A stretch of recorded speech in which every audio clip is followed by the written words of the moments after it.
मध्य प्रदेश के कॉलेजों और विश्वविद्यालयों में अब आवारा कुत्तों और पशुओं का खतरा छात्रों के लिए बड़ा मुद्दा बन गया है।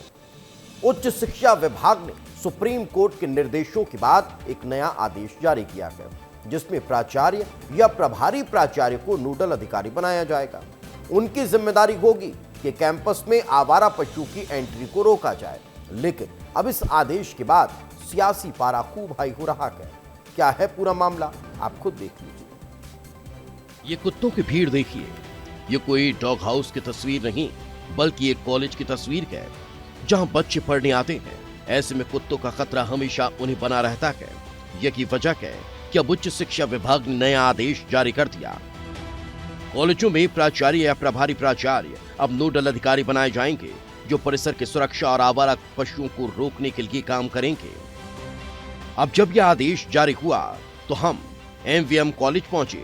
वहां क्या हाल जानने देखा तो बच्चों से ज्यादा कैंपस में कुत्तों का कब्जा था। राजधानी भोपाल के एमबीएम कॉलेज में इस वक्त हम हैं और ये परिसर है, और इस परिसर में आप देखिए कि बड़ी संख्या में जो आवारा कुत्ते हैं वो इस कैंपस के भीतर पहुंचते हैं। और सबसे बड़ी बात यह है कि अभी संख्या कम है, लेकिन शाम के वक्त ये संख्या बहुत ज़्यादा होती है, सुबह के वक्त बहुत ज़्यादा होती है। और ऐसे में जो प्राचार्य और प्रभारी प्राचार्य हैं उनको नोडल अधिकारी बनाया गया है। लेकिन आप देखिए कि यहीं पर अब जो प्रिंसिपल हैं, जो प्राचार्य और प्रभारी प्राचार्य हैं, वो पूरे कैंपस की निगरानी करेंगी, घूमेंगी और यहाँ पर कितने कुत्ते हैं इनकी संख्या नोट करेंगी, और इसकी पूरी जो रिपोर्ट है वो अब उच्च शिक्षा विभाग के अधिकारियों को सौंपेंगी। हाल देखकर हम वहां के प्रिंसिपल से मिले। उन्होंने माना कि आवारा पशु हैं, लेकिन साथ में ये भी माना कि ये उनका काम नहीं है। तो इसमें एक तो जो प्रभारी प्राचार्य या प्राचार्य को नोडल अधिकारी नियुक्त किया गया, ये तर्क संगत नहीं है, क्योंकि प्राचार्य के ऊपर तो पूरे महाविद्यालय की ही जिम्मेदारी होती है। पढ़ाई प्रभावित होगी। जो आप असंतुष्ट हैं इस आदेश से? आप तो नहीं हूँ, लेकिन चूंकि उच्च शिक्षा का आदेश है तो मानने के लिए विवश भी हूँ, क्योंकि मैं एक शासकीय कर्मचारी हूँ। दरअसल ये पहली बार नहीं जब शिक्षा विभाग ने ऐसे आदेश जारी किया था। कॉलेज से पहले ऐसा आदेश स्कूलों के लिए भी जारी हो चुका है। अब आदेश तो जारी हो ही चुका है। ऐसे में अब इस पर शिक्षण संस्थानों का क्या रुख है वो भी जान लीजिए।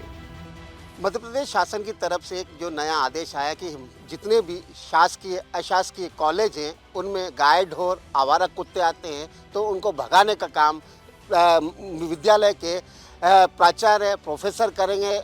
निश्चित है कि प्रत्येक संस्था की जवाबदारी संस्था के प्रशासनिक अधिकारी रहती है, इसलिए प्राचार्य और कुलसचिव महोदय ये चीज़ देखेंगे। अच्छा कदम है और प्राचार्य का ये जवाबदारी है और हम निरंतर इस पे कार्यरत हैं। नो सर, डर तो नहीं लगता है, और वैसे अभी मेरा सेकंड ईयर चल रहा है, तब से मैंने अभी तक कोई भी गाइड हो या कुत्ता या कुछ भी इधर ऐसे देखा नहीं है। हम भगा देते हैं या फिर किसी को अपने से बड़े उनको बोल देते हैं कि आप इनको भगा दीजिए।